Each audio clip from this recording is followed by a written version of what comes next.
Bonsoir, le vendredi 1er avril, il est 19h sur la première. Le temps de l'information avec votre journal. Voici les titres de la présente soirée. La TVA dite sociale est en principe apparue aujourd'hui 1% sur les produits. Techniquement, tout le monde n'est pas encore prêt pour son impression sur les tickets de caisse.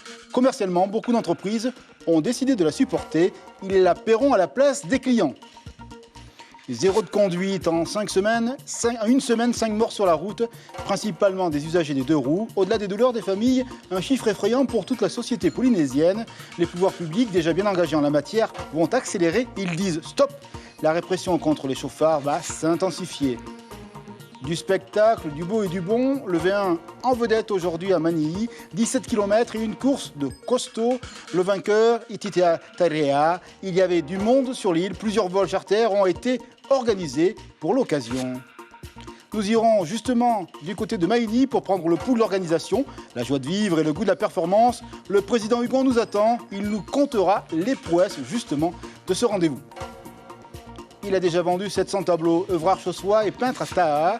Sa sensibilité porte son pays. Le goût réaliste de ses sujets en fait un artiste respecté. Ses couleurs sont nuances, pareil au personnage qu'il peint. Son œuvre est un hommage à la culture et aux gens du Fénois. Nous serons dans son atelier à la fin de ce journal. Virtuelle hier, concrète aujourd'hui, la contribution sociale doit apparaître sur vos tickets d'achat. Un casse-tête informatique pour certains commerçants. Beaucoup d'entre eux ont également décidé de ne pas l'ajouter à l'inflation. Ils la sortiront de leur poche. Le temps de voir la résistance des porte-monnaies des consommateurs. Reportage à Papeete, Chiquita Taïva-Darouzès avec Patrick Tinsing. 1%, tu multiplies par le nombre d'achats que tu vas prendre, ça fait beaucoup, quoi. Hein. La fameuse contribution sociale de 1% est désormais facturée aux clients depuis ce vendredi, sur chaque article et service. Un véritable casse-tête pour les commerçants comme Agnès qui a dû prévoir des mises à jour de son logiciel de facturation. Un logiciel pourtant performant, mais qui n'est pas sans faille.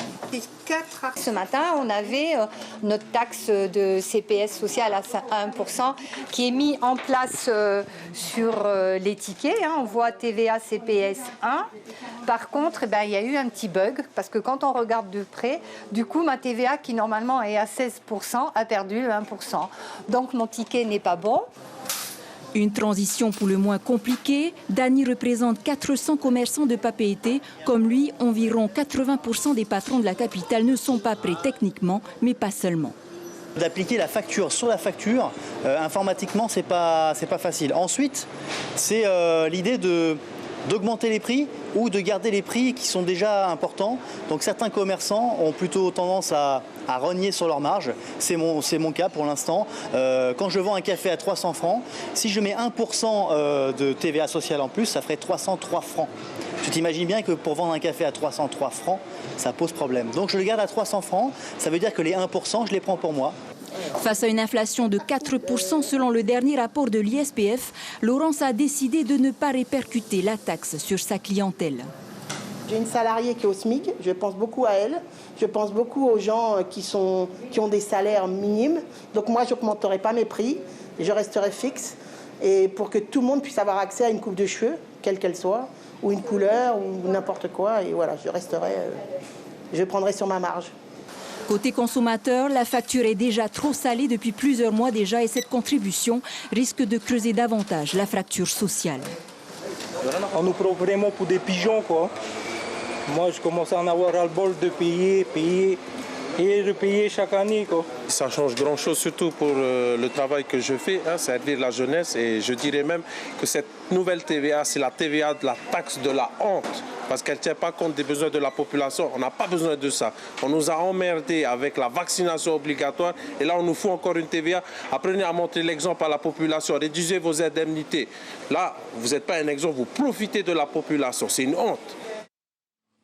Fait divers, à Tahiti, un drame évité de justesse. Un homme de 41 ans a tenté d'étrangler son fils, âgé de 20 ans. C'était la semaine dernière.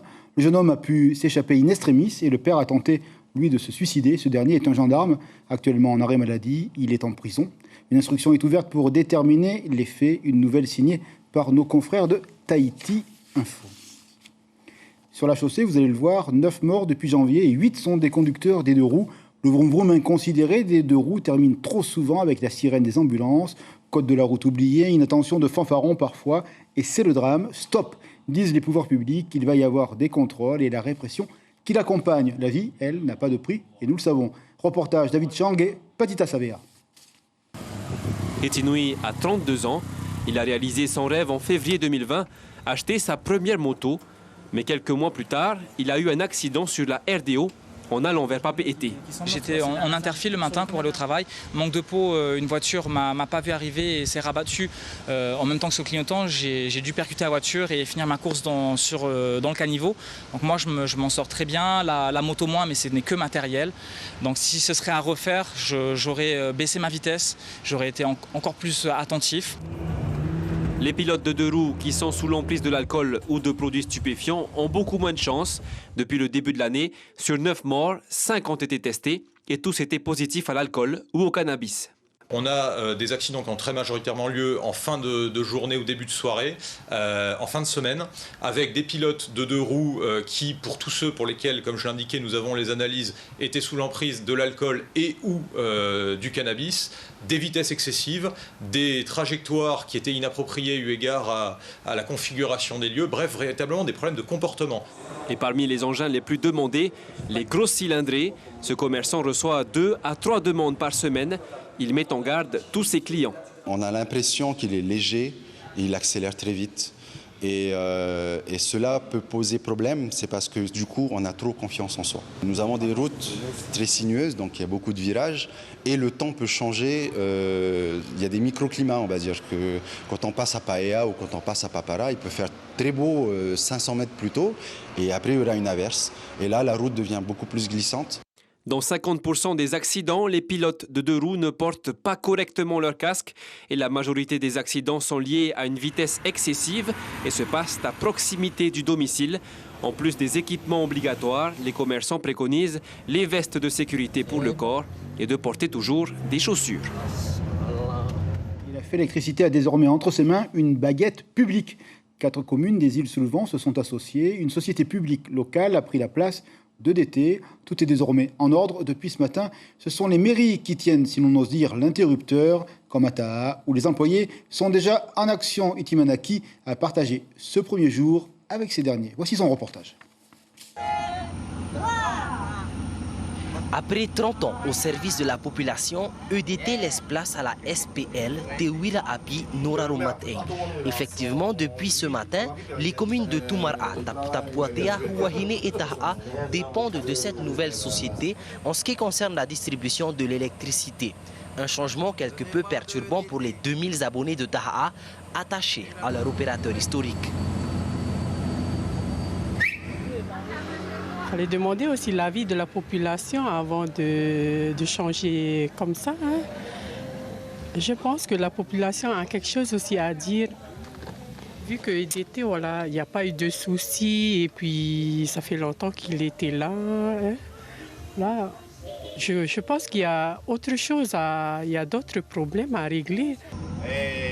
En ce qui concerne le fonctionnement de la centrale de Taha, rien ne change si ce n'est que le nom. Les 9 agents restent tous en poste.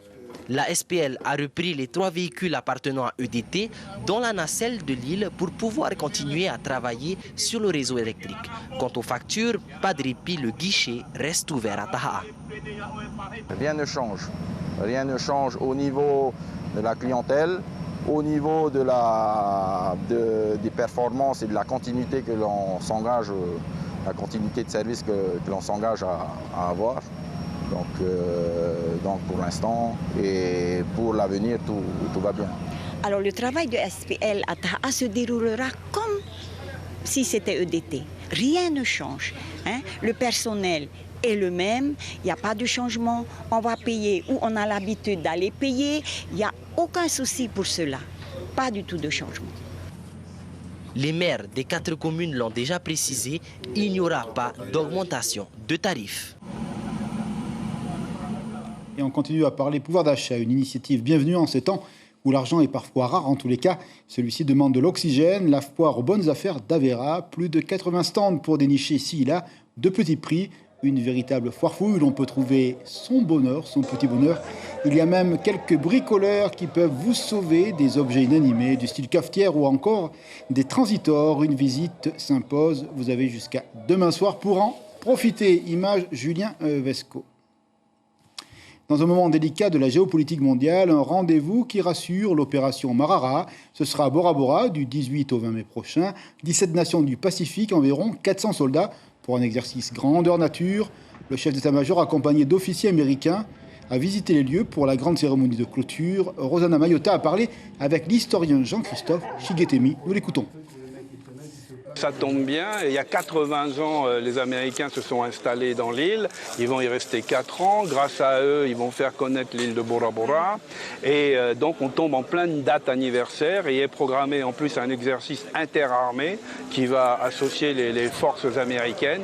Et donc, effectivement, ces commémorations de l'installation des Américains à Bora Bora tombent bien. Et l'ensemble des chantiers que nous avons menés, nous, au niveau association mémoire polynésienne, réhabilitation du site de Hamaire, pose de panneaux sur l'aéroport, des panneaux dans les restaurants de la place et éventuellement la pose d'une stèle dédiée aux Cibis, en fait, tombe bien. Et cette cérémonie de clôture aura lieu le 18 mai à Bora Bora. Et vous le savez, vendredi soir, eh bien, nous ouvrons maintenant la rubrique consacrée aux îles. Voici le jingle.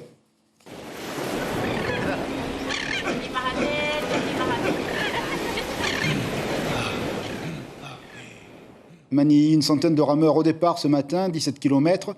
Le vin fait son festival. Il y a eu des palpitations avec cette belle compétition. Un beau podium au final, avec la victoire de Ititua Taerea en or, donc, avec cette belle médaille. Derrière Charles Tenouri. Et sur la troisième marche, Utupuruai, des images comme vous les aimez. L'âme de cette compétition, eh bien, c'est le président Hugon. On va le retrouver en direct depuis Manille.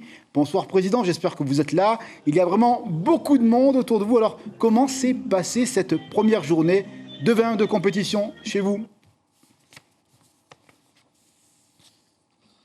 Alors, il y aura tout le monde, beaucoup de monde, 200 personnes, 200 rameurs sur le plan d'eau, toutes catégories confondues.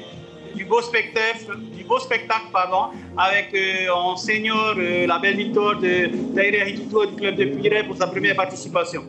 Président, c'est une grande organisation, des charters, une grande mobilisation également, la mairie, des bénévoles. Comment vous arrivez à mobiliser autant de monde? Quelle est la recette du succès?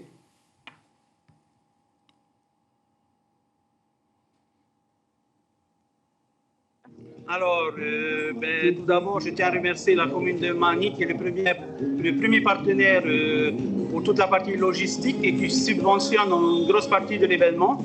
Et nous avons plusieurs partenaires comme l'IGSPF qui nous aident à réaliser l'événement. Est-ce qu'il y a vraiment une culture très forte du vin? Est-ce que vous avez un jour en rêve que les jeunes de Manille soient au plus haut niveau de la compétition? Ça fait partie un petit peu des utopies que vous partagez?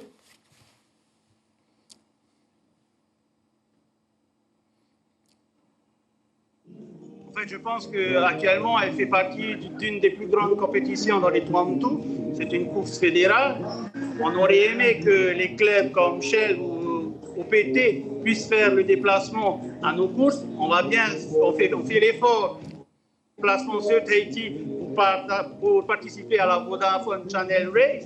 J'espère que l'année prochaine, nous aurons la chance de pouvoir les accueillir. Président, est-ce que vous pouvez nous parler de votre plan d'eau, de sa difficulté? Quelles sont les qualités qu'il faut avoir pour justement ramer chez vous et être le champion, le lauréat?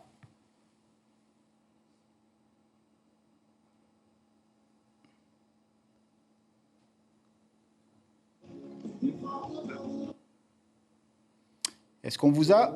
Je pense que là, nous avons la crème de la crème en fait en V1 qui viennent faire le déplacement. Là, aujourd'hui, on a le top 10 de Tahiti qui ont fait le déplacement et on a les plus grands rameurs de tous les atolls voisins. Merci beaucoup, Président Hugon, de nous avoir accueillis. Demain, c'est la course V6, évidemment. Les images sur la première dans les éditions de 18h30 et 19h. Bonne soirée, je crois qu'il y a un mât offert par la mairie qui vous attend tout de suite. C'est parfait, bonne soirée.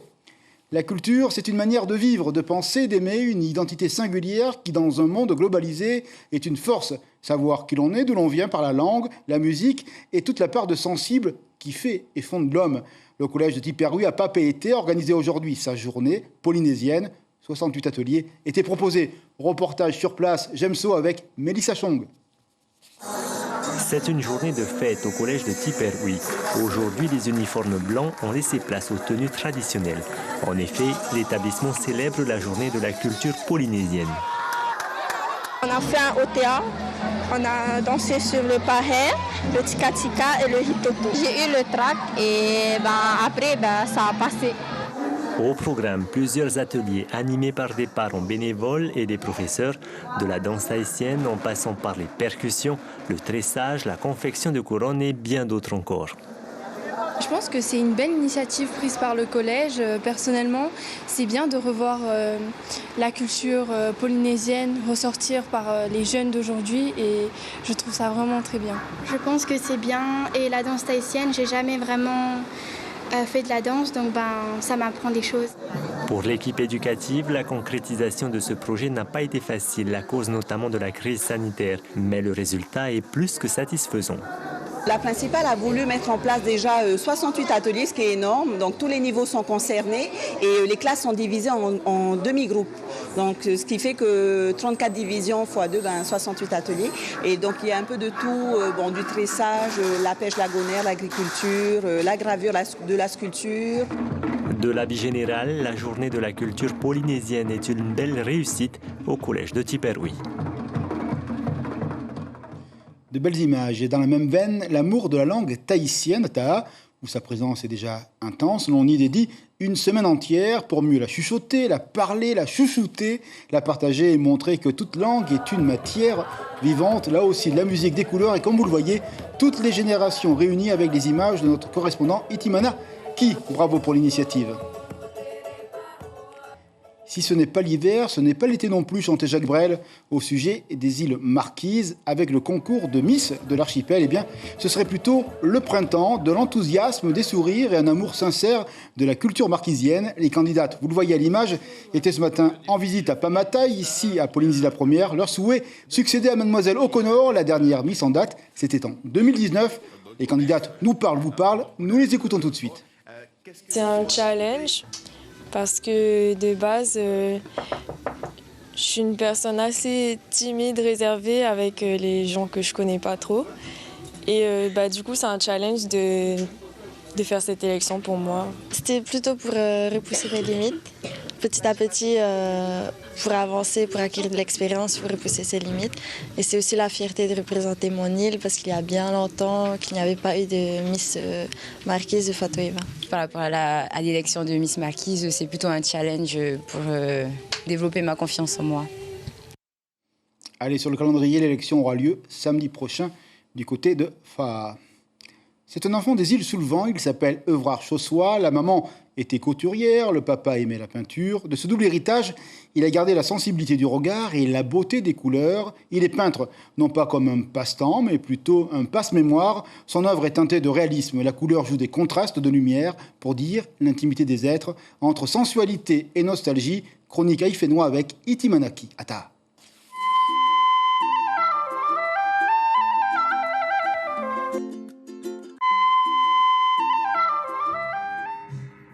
Art figuratif, expressionniste à tendance abstraite, c'est ainsi qu'Evrard définit sa peinture.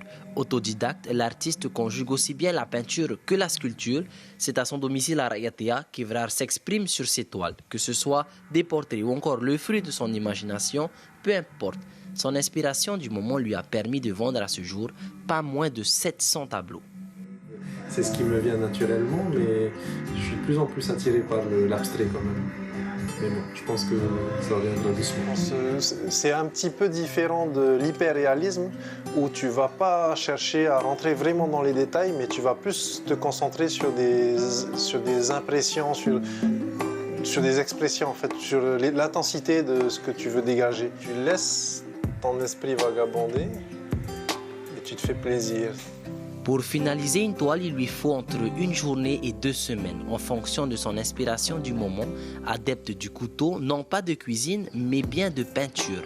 L'artiste exerce son art la plupart du temps avec cet instrument qu'il maîtrise sur le bout des doigts. Principalement au couteau, mais j'utilise aussi les pinceaux. Là, par exemple, sur cette toile-là, c'est vraiment un mix de plusieurs techniques. Là, le fond, je l'ai peint avec du bois sculpté, donc je sculpte du bois au préalable. Ensuite, quand on enduit de peinture et tout. Le sujet, je l'ai fait essentiellement au couteau et puis quelques euros au pinceau. Il prépare actuellement une exposition sur l'île sacrée. Au total, une douzaine de tableaux seront exposés. Nul doute qu'avec de jeunes artistes comme Évrard, la peinture a encore de longs jours devant elle. Ah, c'est beau, c'est frais. Pour terminer ce journal, nous allons justement vous rappeler l'information principale de ce vendredi 1er avril. Vous vous en doutez, elle concerne la TVA dite sociale. C'est parti pour elle. Les systèmes informatiques sont plus ou moins prêts. Néanmoins, beaucoup de commerçants ont décidé d'en faire cadeau aux clients. Ils vont la payer eux-mêmes, de sorte que la facture ne sera pas gonflée. Une manière aussi d'attendre de voir l'évolution des achats dans les semaines à venir. Voilà donc pour l'information principale. On va s'intéresser au programme de la soirée sur la première. Et vous le voyez derrière moi. Rendez-vous dans quelques instants avec la campagne officielle. Juste après, les Miss Marquises, on les a vues à la radio, tout sourire avec leur amour de la culture de leur archipel. Et puis après, on mène l'enquête, vous le voyez, meurtre à Sandam. Donc là, du policier pour ce soir. Demain matin, réveil info à la radio avec notre duo bien-aimé en tahitien Binera et en français, le retour de notre amie Souliane. En TV, journal demain soir, 19h. Profitez de la liberté de cette fin de semaine et bonne soirée sur la première. À demain soir.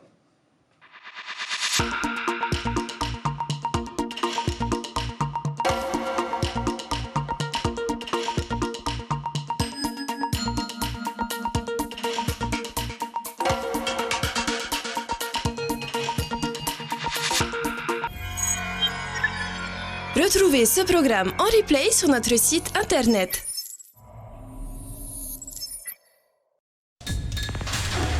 L'information en continu sur Polynésie la première, internet et réseaux sociaux.